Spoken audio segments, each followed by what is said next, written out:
É muito comum os pais, querendo proteger a criança, eles acabam prejudicando muito mais do que protegendo. Ninguém vira estrelinha não, a morte é morte, né? Então, às vezes situações de enterro e de mostrar mesmo para a criança o que acontece sanar a curiosidade da criança em relação a isso.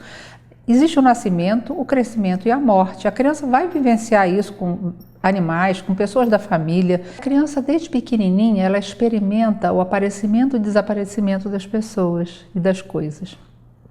Mesmo o bebezinho, ele experimenta que a mãe sai e aparece, ela vai e volta, que as coisas não são o tempo todo presentes, né? Então é quase que como uma preparação para uma ideia de morte, né? A morte, assim como a vida, fazem parte do cotidiano de todos nós, né?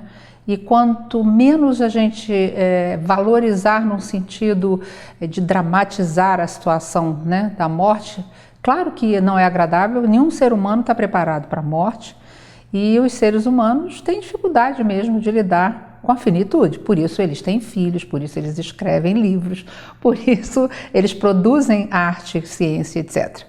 Mas a ideia da morte para a criança às vezes é muito mais fácil de assimilar do que para um adulto.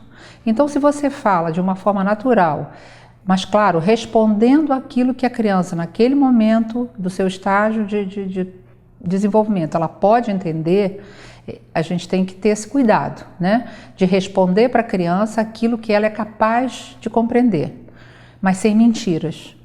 Exemplo, sempre que uma criança pergunta alguma coisa, a gente tem que primeiro perguntar para a criança o que ela pensa sobre o que ela perguntou.